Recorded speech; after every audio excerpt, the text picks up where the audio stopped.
employee engagement. Those of you that were on the last session, we talked about the fundamentals of operational excellence. And those of you that weren't on, some of the basic things I said in that session was really about leadership and management attention and focus. This is the next level in operational excellence of achieving buy-in and getting accountability built into the process. So we'll talk about what that is. When we talk about operational excellence, it's such an important part that leadership drives the whole program. And I saw some of the comments from the last session, and some people are saying about, we have companies that are startups or entrepreneurs that we work with. What I want to stress here is that it's even more important that if you have a startup or a small company, that they have extreme focus, right? So it's all about focus. And remember, we define focus as doing the things that should be done, and then also not doing the things that shouldn't be done. Okay, so to get breakthrough performance improvement, so we're not looking for 2, 3, 4% improvement year after year. We're looking at 50%, 80%, 100% improvement in performance. So to get that, we need extreme focus, right? Doing the right things. So today's session is going to build a little bit on that. So we're going to first start talking about key performance indicators. Once we get the operational excellence strategy in place, we want to make sure that we can measure our performance. So we want to talk about how we align the performance metrics with the operational excellence strategy. It's so important that we have the right metrics. So many companies I go into, they're getting the wrong behaviors from their employees. If we're getting the wrong behaviors, of course, we're not meeting the goals of the company or meeting the goals of the market. So we want to make sure that we have the right indicators, the right metrics in place to achieve the right behaviors of our workforce. And that can apply internal to your organization or for your customers. We always go back to the necessary conditions of what it takes to achieve operational excellence. And we talked about these 4 bullets in the last section. Here we want to talk about the KPIs. We're really going to focus on the customer's needs and also meeting the needs of the organization. A little bit of comedy here. So what is not focus measurement? So the guy standing in front of this huge board of all these different metrics, he says our new dashboard has all the different KPIs we can track now. And the lady says, what's that KPI trending to 0? He goes, it measures how well we understand them all. Okay, so the point is not having more metrics, having fewer and the right metrics. I went into one aerospace company, and when I walked into their organization, they literally had 4 by 10 foot whiteboards filled with metrics. I'm like, what is this, right? They go, oh, every day we meet as a team and we go through all these metrics. I'm like, it's too much, right? So I think they got a little bit mad at me because I said, it's not a cockpit, it's a dashboard, okay? So think about the dashboard in your car.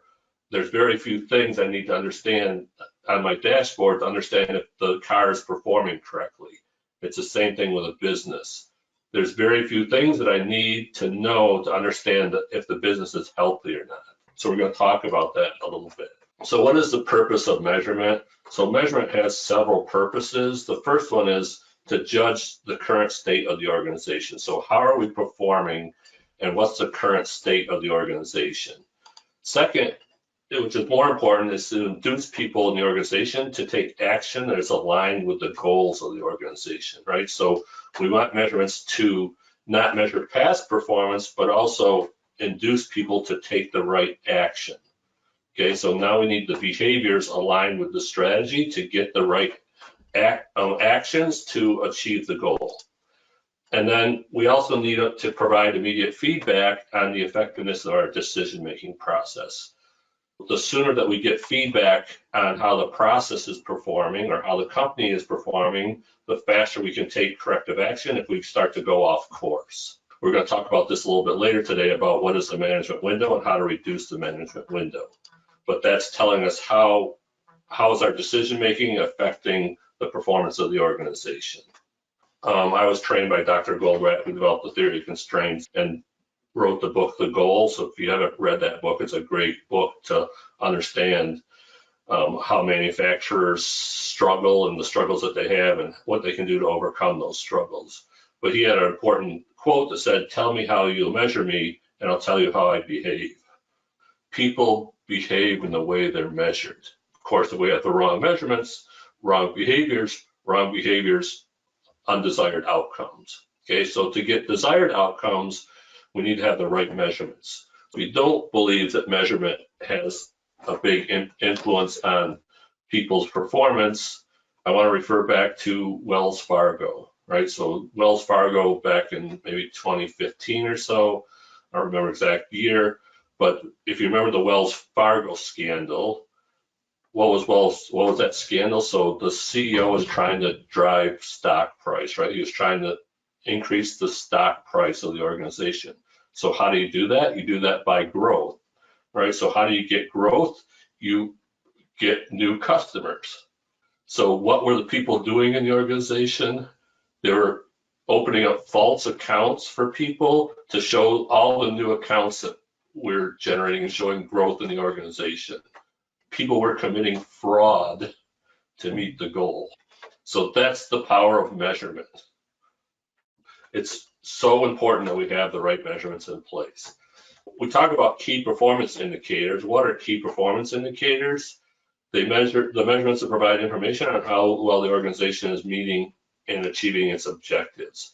Key means it's integral to the organization's success. We don't need hundreds of metrics. We need a few key ones. They represent the vital signs of the organization. If you think of yourself, what are your vital signs? Oh, my heart rate, my temperature, my blood pressure, my breathing rate. As long as those things are in normal ranges, I'm pretty healthy. So it's the same thing in an organization. If there's a few metrics that are measuring the health of the organization, as long as those metrics are within normal ranges, the organization's pretty healthy. So I don't need tons of metrics to understand. I can look at a few key ones and understand how well the company has performed. My general rule of thumb is no more than 6 KPIs for the organization. Second is it needs to be a combination of customer focused and internal focus. So that customer focus is really, if we understand the needs of the customer, do we have the right KPIs that are measuring our customers' perception and how well we're performing for our customers in terms of satisfying their needs? The internal focus is the health of the organization.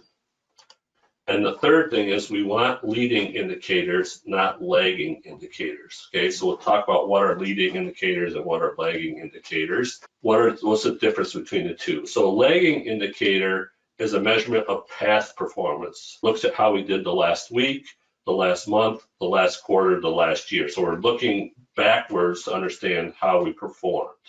We really don't want lagging indicators, we want leading indicators. Leading indicators are a predictive measurement on the future success of the organization, right? We can't change the past, but we can affect the future. We have predictive measurements that are looking forward. We have a better chance of improving the performance of the organization.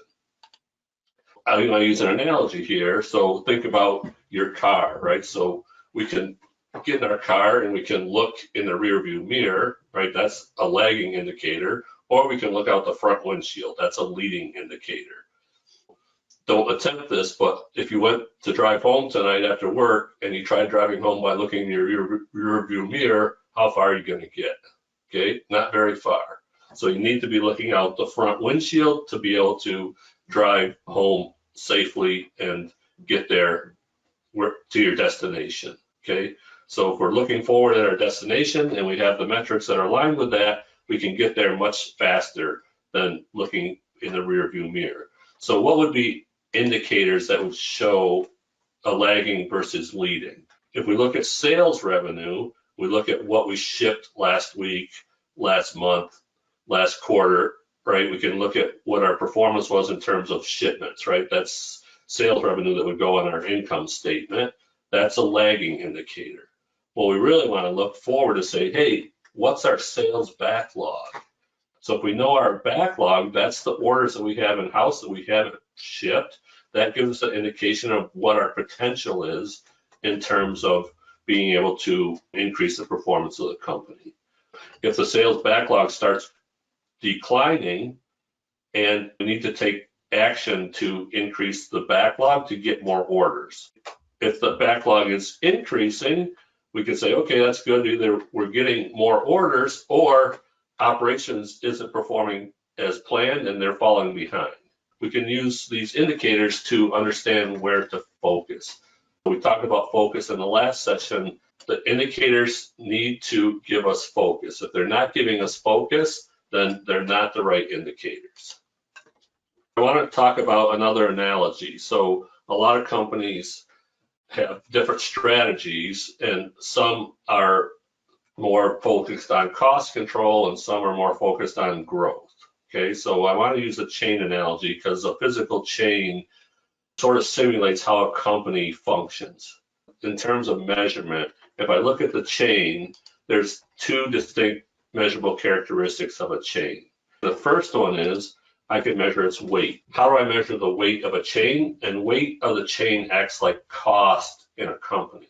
So each link in the chain could be a department or a function within the company. I have dependencies where the two links come together. So resource 2 can't start their work until resource 1 finishes their work. We have flow going through the organization, and we have different departments. Work flows through different departments, and there's dependencies between each department. Each department also has capacity. Okay, but if I look at measuring the chain, first thing I can do is look at its weight. Okay, so if I know the weight of each link, so in this case, the first link is 1.8 pounds, the second link is 1.9 pounds, and so forth. How do I determine the weight of the chain? I just add them up. So cost in a company acts like weight in the chain, and it follows the additive rule. I can add the cost of one department plus the cost of the second department plus the cost of the third department and determine the weight of the chain. But I can also measure the chain a different way. I can measure its strength. So the strength is the ability to generate throughput, or what we call value added. What is the strength of the chain? The strength of the chain is determined by the weakest link. So if I look at capacity of each link, the first link has a capacity of 1250, and the third link has 1200. And if I look at this chain, the weakest link is right here at 950. The chain, if I start adding weight to it, where's it going to break? It's going to break right at this link at 950 pounds. So when I look at an organization, what's its ability to generate value added? It's determined by the resource with the least amount of capacity. It could be the market, meaning we have more capacity than we have demand or sales, or it could be internal, we have more sales than we have capacity. So regardless of where the weakest link is, the only way to improve the performance of the company is to strengthen that weakest link. How do I strengthen the weakest link? I need to get more capacity from this resource. I can do that multiple ways. One is to get better flow to increase the utilization of that resource, or get paid more for each unit that that resource produces. Okay, that's the only two ways to strengthen the chain. If we're looking to strengthen the chain, then we need to get more from that resource. So if we look at it from a strategy point of view, if we were looking to reduce the cost or make the chain lighter, how would we do that? So there's multiple ways I can make the chain lighter. One way I can do it is I can remove a link. If I remove a link from the chain, it's going to make the chain lighter. That would be equivalent to outsourcing work within a company. So I can't do this one process, so I'm going to outsource it to an external resource. Another way to make the chain lighter is to take each link and shave material off it, right, and make the link smaller or lighter. That would be like laying off people within the organization. A third way to do that is to find a link that's the same strength, but it's made of a different composite that is much lighter. That's like bringing new technology into the company. But if I do any of those activities on any link but the weakest link, it reduces the cost, but it doesn't strengthen the chain. So the goal of any organization is to strengthen the chain, not make the chain lighter. Let me say that again. The goal of any organization is to strengthen the chain, not make the chain lighter. How do I make the chain stronger? I can only make it stronger by increasing the capacity of this weakest link. So you notice the strategy of making the chain lighter versus making the change stronger are totally different actions. If we're focused on cost reduction, we're going to take totally different actions than if we're focused on increasing the throughput or value added that we can generate for the market. We want to measure the chain not by measuring its weight, we want to measure the chain by its strength. So this is a really important concept to understand, because if we want to talk about focus, the focus should be right here. Regardless of what the organization's situation is, there's always a weakest link. If we're not focused on the weakest link, we're never going to strengthen the chain. And I'm not saying cost reduction is not important. It shouldn't be the primary focus. I've had examples where we focused on strengthening the chain and cost reductions came along with that. So I'll give you an example. I did a small machine shop and they were going crazy because they had tons of late orders, but like 70% of the orders were in their plant were late. They were scrambling all the time, massive overtime. So we said, okay, where's the weakest link? Obviously it's internal because they have more demand than what they can produce. We identified where it was and started to focus our efforts there. What that allowed us to do was allow us to have more time for delay the start of certain jobs until we got the late orders cleared out and started to get flow going. What that allowed the purchasing manager to do was actually go and source better materials at a cheaper price. Not only did we get 25% improvement in output, we reduced the material cost by 50%. Huge impact for the company, right? We put their yearly sales were about 3 million. In the first month, we put 100 grand to the bottom line. That's the level of impact we can get by focusing. Okay, so again, in that case, reducing cost was not the primary goal. Strengthening the chain was primary goal. We get cost reductions as a part of that process. This is the end of the first session on KPI. So just an overview. Measurement system isn't about having more metrics, it's about having the right metrics. The foundation of a good measurement system, it's simple and easily understood at all levels of the organization. It provides timely feedback. So the more timely the feedback, the better. There are leading indicators, and they provide information that induce people in the organization to take actions that are aligned with the organizational objectives and align with the company's mission, vision, and strategy. The second portion of the presentation, the second and third, three portions of this presentation, this is building accountability into the process. We want to establish a mechanism to improve employee accountability and modify employee behavior. If we're not getting the right behaviors, most likely we're not getting the right performance out of the organization.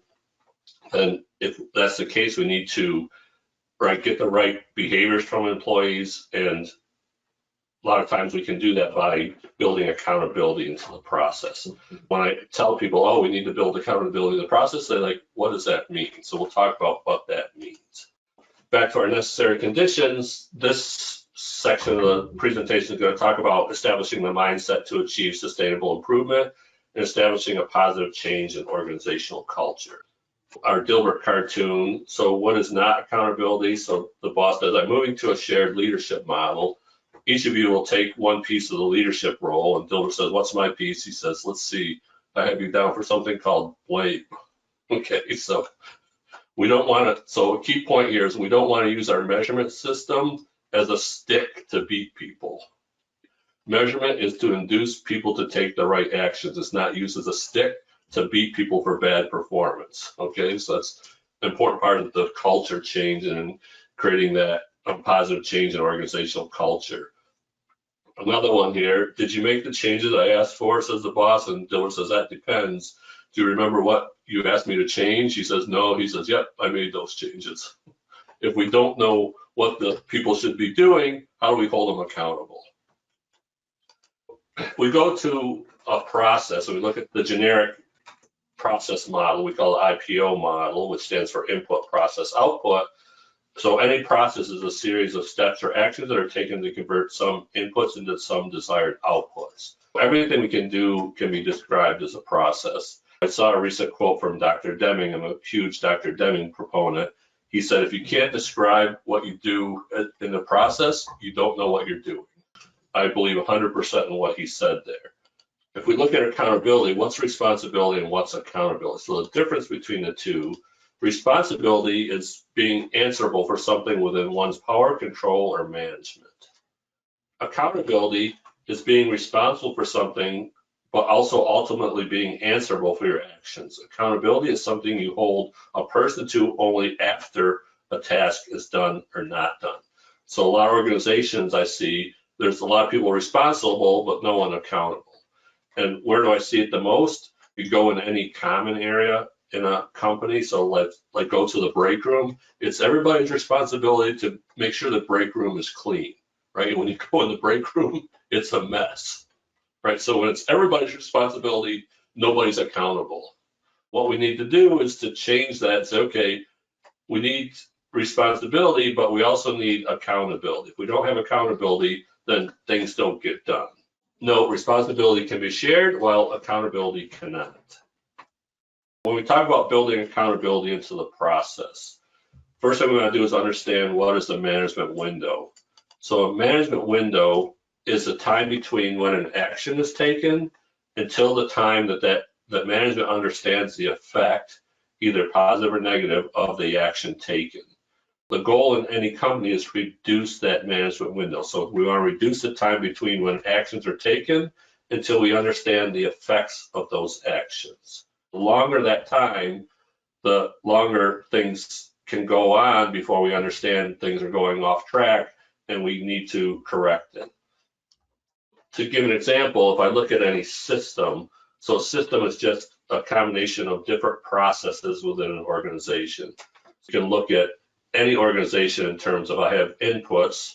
Typically, they're coming from our customer requirements and our suppliers that are supplying either information or materials or whatever for our organization. Then there's multiple steps that happen within the organization to complete the work and complete the outputs that are satisfying the customer's needs. So in this situation, I can look at, oh, we start the process and then we don't check until things are done in final assembly, and then we find out, oh, something was done incorrectly back in the process, so now the time from the management window is a long period of time. We find things at the end, then we got to go back and figure out what happened, right? So that's a long management window. So sometimes it could be the lead time to process an order through the complete system. But what I really want to do is understand that first process, was the things that they needed to do done correctly? And if they were, then I can give immediate feedback on how that process performed. So I'm going to shorten that management window to understand when that first action was taken, was it the correct action? If it wasn't, I correct it immediately.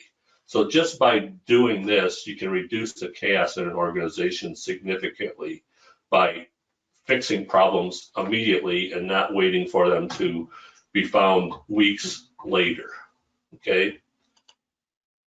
So part of being able to reduce that management window is to understand what is normal and what is abnormal. So if I understand what normal condition is, then I can spot abnormal condition. If I don't understand what normal is, I don't know what abnormal looks like. So what is normal condition? So a condition that occurs in a process when it's operating inside of its normal operating limits. Being able to describe what good looks like. So if I look at any process, I can understand what good looks like. If I understand what good looks like, then I know what bad looks like. If I don't understand what good looks like, then I have no idea what bad looks like. So abnormal condition, of course, is a condition that occurs when a process is operating outside its normal limits. To understand when an abnormal condition exists, let's understand what the normal condition. So think about your car, right? So as long as there's no lights on in the dash, then it's probably normal condition. The dash has no red lights, then it's normal condition. If I have a yellow light or a red light on my dash, such as the fuel's getting low, that's an abnormal condition. I need to take corrective action, right? I need to stop and get gas. Same thing in a company, right? If we can understand what normal condition looks like, then we can spot abnormality. If we can't see the problem, we can't fix it. This is all about giving visibility to being able to fix issues that are outside normal operating limits. How do we incorporate visual management? So visual management is a technique that allows us to communicate through sight without verbal communication. So I'm a huge proponent of visual management, right? So if I can see normal, then I can obviously see abnormal. Good visual management system allows anyone in the organization to understand the current situation of the process. It uses visual aids to display the status of a process. If good visual management is in place, anybody can go into that area and determine if things are working correctly without asking questions. And a good visual management system, any person can identify the current situation as normal or abnormal. This is the key. We need to be able to spot abnormality. I just want to use an example here. So here's an example I put into an organization, and this is their production status board. This production status board is the operations that the product needs to flow through are on the left-hand side. So it starts in machining, then it goes to pre-polish, then it goes to welding, and the cards, each card represents a work order in the shop. Cards move down the board as they get completed, and they move across the board as time goes on. So this red, yellow, green represents in black. Black means late orders, it's past due. Red means it's in its last third of its production cycle. Yellow's in the middle third, green is in the first third. So the rules on the floor in this organization are you work on black orders first, then red orders, then yellow orders, and then green orders. So you see these two diagonal lines here, that represents normal condition. So if the cards are within those two lines, between those two lines, everything's normal. We don't need to talk about it. If cards are outside those lines, then there's a problem. We need to discuss that. In this company, our daily stand-up meeting went from an hour-and-a-half meeting talking about every order in the shop to 15 minutes. You can imagine 12 people in a meeting for an hour and a half versus 12 people in a meeting for 15 minutes. We freed up over 12 hours of management attention each day. So now we only talk about exceptions. So we got 2 orders that are late, one that's probably going to be late today, and one that's in danger of being late. What are we doing to get these orders out the door? I can easily see when I walk out to their production floor if things are normal or things are abnormal. So if I see too many cards outside the lines, there's a problem. So this is an example of good visual management. At the end of our second session on building accountability in the process, just an overview of being responsible for something, but ultimately being answerable for your actions is responsibility. Accountability is something you hold a person to after a task is done or not done. So we want to incorporate accountability into the process by defining what good looks like. So we need to know what normal looks like. We need to determine how to incorporate visual management into a process. We need to reduce the management window to short intervals. And when we do that, it gives us the opportunity to really modify behavior, right? So we use those abnormal conditions as coaching moments. When we have an abnormal condition, we can coach the employees to make sure that they understand the importance of maintaining norm. We correct the abnormality immediately and then give positive feedback on maintaining normal conditions, right? We're not using the abnormality, again, as a stick to beat them with, right? We're using it as an opportunity to coach them and understand what caused the abnormality and how do we prevent it from happening again. We do have a question. So how do you get buy-in to manage the board? It's only as good as the board maintenance, right? Yep, that's a great question. So in this particular situation, we had, so whose responsibility is to update the board? Oh, it's everybody's responsibility. Yeah, but the board wasn't getting updated. So, okay, how do we build accountability into the process? So we said it's the supervisor's responsibility to update the board 4 times a day. So we want to update it first thing in the morning. We want to update it after first break. We want to update it after lunch. And we want to update it after our second shift or afternoon break. Okay, so first thing we did is we did define who's responsible for updating. Then we said, okay, it's not getting updated. We need the supervisors to update it. And then we found that all supervisors weren't updating it. So how do we build accountability in the process? So what we did is we just had a simple check sheet with each supervisor's name and each of the 4 times they're supposed to update the board. And when they update the board, they initial the sheet. Okay, so now I can see who updated the sheet or who updated the board and who didn't update the board. And of course, they can come and just put their initials on, but we have an audit process that we audit different jobs randomly, periodically throughout the week to make sure that the jobs are on the right location on the board. Okay, so that's how we build accountability into that process. Hopefully I answered your question. That was a great question. And you can see we took that management window and we reduced it to about 2 hours. So every 2 hours, the board's up to date and we understand when something abnormal is happening. Their management window before was a month, right? At the end of the month, look at all these orders that are late. Oh, we got to get them out the door. We went from a month to 2 hours. Okay, so next we're going to talk about achieving buy-in. To build on the accountability, how do we get buy-in from the employees? So we're going to talk about the Socratic method, how to use the Socratic method to persuade people and to achieve group consensus. Okay, so much of change is achieving buy-in. Again, we want positive change. So what does that mean? It's moving the organization closer to its goals or objectives. A lot of people say, oh, people resist change. Yes, they resist change for certain reasons. We're going to talk about that. But in order to get better, we need to do something different.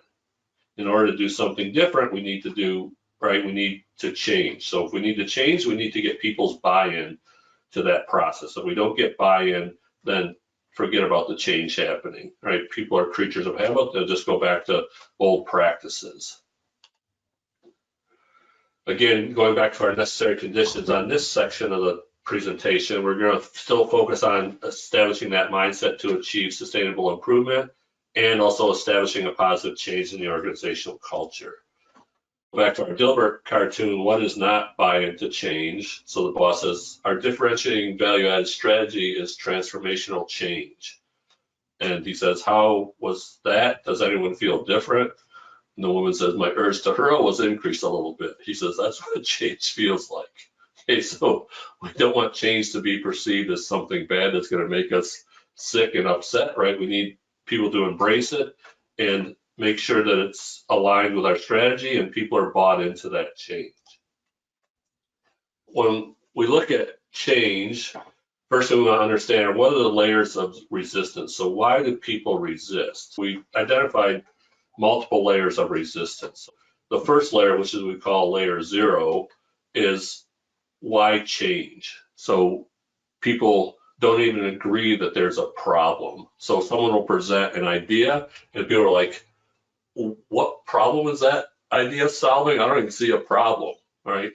That's the first layer. So we need to understand that there is a problem and get consensus, there is a problem. That's the first layer of resistance that we see, that people don't even agree there's a problem.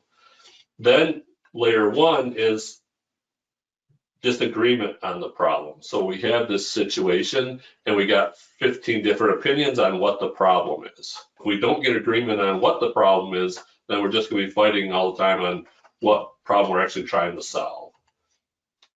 Then layer 2 is once we get people agreeing on the problem, then we disagree on the direction of the solution. So there's multiple ways we can solve a problem, but we need everyone to agree on the best way to solve that problem for the organization. Layer 3 is disagreeing on the details of the solution. So now we agree on what direction we're going, but now we disagree on how we're going to implement that solution. Layer 4 is disagreement on the negative ramifications. So as we have an implementation, there's going to be negative things that come up. We call those a yes, but. So people agree with the details of the solution, but then they say, yeah, but this and this and this are going to happen. So those are negative ramifications of the solution. Then layer 5 is disagreement on the details of the implementation, who's going to do it, when's it going to be done, and so forth. And then layer 6 is disagreement on the risks. Okay, we call that unverbalized fear. So it's like we're all ready to go, we got the whole plan in place, and then people stall because they might be afraid of losing their job, for example. That's unverbalized fear, right? They're not going to say, oh, I'm not going to do this because I'm afraid I'm going to lose my job, right? Nobody's going to say that. So that's what the risk that we need to understand that the employees have. The last session, we talked about this change matrix. And when we look at the change matrix, we have the 4 boxes. So we have the positives of not changing, the positives of change, the negatives of not changing, and the negatives of change. If you were in the last session, remember the alligator was the negatives of change. So these are the things that are biting us every day. We call them undesirable effects. We want to focus on the positives of the change, which is the pot of gold. And then we want to keep doing the things that we're doing well. And then we want to eliminate the risks. If you're in a meeting trying to promote a new idea, whether it's inside your organization or with your customers, and they're looking to get better, they need to do something different, right? So if you propose a change, what we don't want to do is just say, hey, I think you should do this, right? So we need to understand, do they really understand the negative implications that are going on of not doing what you're going to suggest? Do they understand the risks, or do you understand the risks of that proposed change? And we want to make sure that we don't disrupt anything that we're doing well. If we look at the layers of resistance, the people that are up here and seeing the positives of not changing are in layer 0. So they don't even understand why you're proposing this change, because I don't even see what the problem is. Layer 1 is in this box here, they disagree on the problem. So we have all these undesirable effects, and we can't get agreement on what is the cause of those effects. Layer 2 is the crutches, we disagree on the direction of the solution. Yes, they agree that we have a problem, they agree that we need to change, they don't agree on the solution that you picked is going to solve the problem. If you're in a meeting trying to facilitate change, you're going to have people in all 4 of these boxes. If you're not trained in facilitating change management, you'll just walk out of that meeting frustrated. It's like, man, nobody understands what I'm trying to promote here. Nobody understands the positive things I see from the change I'm suggesting, right? So you need to understand how to deal with people in all 4 of those boxes. Let's talk about the buy-in process. So the buy-in process is opposite of the layers of resistance of change, right? So the first step in the buy-in process, we agree that there's a problem. If we get agreement that there is a problem, then we can say, okay, now we need to agree on what is the problem. So let's define the problem. Too many times people go to the solution before they define the problem. I see it happening all the time. I had to quantify the thing that companies are worst at. It's problem solving. They don't know how to do formal problem solving, right? They have an issue and they come up with a solution before they actually define what the problem is. We need people to be good problem solvers. So we need to agree that there is a problem. We need to define what that problem is. Then we need to agree on what's the direction of the solution. There's multiple ways we can solve that problem. Then we need to agree on the details of the solution. So how is it going to be implemented? What actions need to happen before other actions, and so forth. And then we need to agree on any negative ramifications can be resolved. So this is an extremely important step. This step is making sure that it's a complete solution. It's not a half-baked solution, right? So we have the solution that solves the original problem, but it also solves any potential problems that can come up as a result of the implementation. So many companies miss this step. When I'm going through and helping companies develop a strategy and implementation plan, the whole process that I use, which is called a design sprint, is designed to get buy-in. That's the whole purpose of the design sprint, is to get buy-in from the leadership and the workforce. The projects that I've done where I've taken them through that design sprint and got buy-in, the implementation goes 3 times faster than ones that didn't go through the design sprint, because it's all about buy-in. If we don't address these negative ramifications, then it's not a complete solution. When we're going through and implementing change, there's those 3 groups of people, right? So if I want to classify them into groups, I have a group of people that agree on the solution, which is usually a very small percentage. I have a group that disagrees with the solution, which is usually a very small percentage. And then I have a whole group of what I call the fence sitters. Okay, so the fence sitters don't know what's going to happen, and they're waiting to see what's going to happen. Is it going to work or is it going to fail? Right? So if it fails, they move to the side of the naysayers and said, "Oh, told you so, told you it wasn't going to work." But if it's successful, then that whole group of fence sitters moves to the positive side. It gets huge momentum for the company moving forward. Okay, so part of the implementation plan is that the first actions that we take have significant benefit for the employees and for the organization. When that happens, that group of fence sitters flips to the positive side and the momentum accelerates. It's like a snowball going downhill, right? Starts out small and it starts to build up size and speed and momentum. But we need to make sure we address these negative ramifications, because if we don't, those fence sitters are going to say, "Oh, told you so, knew it wasn't going to work." Then step 6 is we agree on the details of the implementation. Everyone agrees on how it's going to be implemented, who's going to do what, when it needs to be done by. And then we agree that any risk can be mitigated. This is the buy-in process. So with any change, make sure you go through and understand these steps, and make sure you go step by step by step. Don't skip steps. If you skip steps, you're not going to get buy-in. How do we do that? So we use the Socratic method. So what is the Socratic method?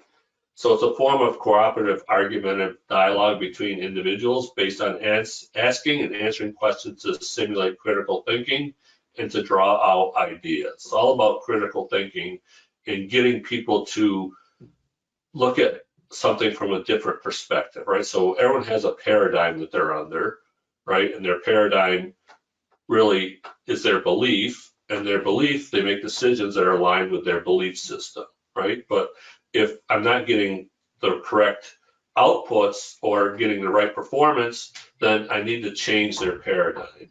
There's multiple paradigms that I take companies through. For example, I'm working with a construction company right now, and the paradigm that they're under currently is, oh, the sooner we start the project, the sooner we're finishing the project. And so we have all these projects that are started, but none that are finishing. So I said, no, the paradigm needs to be, the later we start the project, the sooner we will finish. And they're like, what? I said, yeah, because you're so unproductive multitasking and sending resources to multiple job sites. Let's just focus, take one job start to finish, then move on to the next job start to finish. So we're going to actually start jobs later and finish earlier, right? That's a huge paradigm shift for people. Or if they don't understand the logic behind it, they're just going to resist. I have to use the Socratic method to get them to understand what is flawed in their current belief system or thinking. Rule number 1, never tell a person that you're speaking with that they're wrong or don't know what they're talking about. If you want to get people to throw up the defense mechanism, tell them that they're wrong, right? A note here, they believe they're right because they're in their current paradigm. They don't understand that they might be using a false assumption. 3 paradigms I usually take companies through is that one. If you start later, we can actually finish earlier. If don't measure locally, measure globally, because the local measurements are killing the performance. Individual efficiency kills the performance of the organization. And the third one, to make the system efficient, most steps in the process need to be less efficient. People don't understand that because they were taught that, oh, to be efficient, to make the system efficient, every step in the process needs to be efficient. No, that's what's killing the system performance. It's important that we understand that we ask the right questions to get them to realize that their paradigm isn't correct and we need to recalibrate their thinking. So the questions that we use are different types of questions. We can use a close-end question. So a close-end question is one that we can answer with a yes or no answer. But what we really want to ask are open-ended questions, right? That creates the conversation. So an open-ended question requires more than one word answer. Then we can ask, so once we start asking open-ended questions and understand what their current paradigm is, then we can start asking probing questions, why they believe that's true. And then we can use leading questions to clarify for understanding purposes, right? So when they respond, if we're not clear on what they said, we want to restate what they said and repeat back to them, right? That's a leading question. How do we apply the Socratic method? So prior to the conversation, make sure we clearly understand the objective you want to achieve. So if you're going to your customer, before you go to that meeting, what's the objective of that meeting with the customer? You need to understand what's the pot of gold you're trying to achieve, right? Then clearly define cause and effect thinking that's necessary to achieve that objective. So if you have a suggestion for one of your clients that's going to give breakthrough performance, you need to understand all the cause and effect, why that suggestion is going to create breakthrough performance for them. This is doing your homework before you go into the meeting or go meet with your client. Then during the conversation, you can present the idea and challenge a person to explain their justification why the objective is not attainable. Oh, we're going to increase profitability. We're going to double the profitability of the company, right? They'd be like, what, are you nuts? So I get that a lot. You need to understand their current paradigm, why they don't believe that's possible. We can increase the output of this department by doubling the output of the department. What? Are you nuts? There's no way, right? And so we want to ask them why they don't believe it's possible. So now we're starting to understand what's their current paradigm. Then if we can give a counterexample or analogy where their current paradigm doesn't hold true, now we can say, hey, in this situation, the paradigm doesn't hold true. So I'll give an example here. So I went into a company, they had multiple issues. We sat down with the leadership team. We had 5 flip chart pages of issues. So I said to them, okay, I want you to go back and think about all these issues and what's the cause of these issues. So we come back the next week, we go in the session, they say, so what'd you come up with ideas for the cause? They're like, we don't know. So, okay, I thought about it, and I think the cause is you're measuring the wrong things and the data is not timely, so you're not getting feedback on your decision making. They're like, okay, what does that mean? So I said, let's take an example. In your company, do you price all products with a positive margin? They're like, yes, of course we do. We'd be stupid not to do that. Okay, so every product you produce has a positive margin. So if I take all the products that you produce in the month and produce them, I end up with a positive net profit at the end of the month. You ever end up with a month with a loss? Yep. How's that possible? Every product you produce has a positive margin. How can you have a loss at the end of the month? They're like, that's a good question, right? So there's a situation where everyone believes that all our products need to have positive margin and we have a loss at the month. How can that be? So under their current paradigm, let's start to think, right? I said, so how can you end up with a loss if every product you make has a positive margin? And the engineering manager says, because we didn't make break even. Yes, because there's a volume component of that. So in your pricing model, what are you considering for volume? There's no volume calculation in any pricing model that I've seen, and also it doesn't consider all the other products that are competing for capacity in the plant. We price products in isolation, but we don't produce products in isolation in the plant, right? There's no correlation there. What they're using to make decisions on pricing has no relationship to their current operation. That's the paradigm shift for them. Now we can say, okay, let's talk about months where you did have a profit. Did your capacity change? No. So what changed? Oh, our mix changed. So now we understand that mix has an important component of profitability.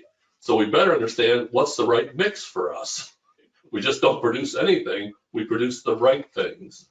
Another paradigm shift. We need to start challenging those persons. The fourth step is to challenge that person to articulate your cause and effect thing in using their new paradigm or new way of thinking. We walk them through that process of changing the mindset through the questioning. And we use examples and their reality to understand, right, the current thinking and what the flaw is in that thinking. Achieving buy-in, overview of this section. 1, understand the layers of resistance, and more importantly, the buy-in process. Applying the Socratic method. Prepare before the meeting or discussion, right? We clearly understand what you're trying to achieve. 2, never tell a person you're speaking with that they're wrong or don't know what they're talking about. 3, use the appropriate questions to create the conversation. Closed, open, probing, and leading questions. 3, or next, use an analogy or example to demonstrate the change in thinking required to change the paradigm. Then practice, practice, practice. So the only way to get better at coaching and using the Socratic method while coaching is to practice. Of course, you're going to make mistakes, but right, learn from those mistakes and continue to practice.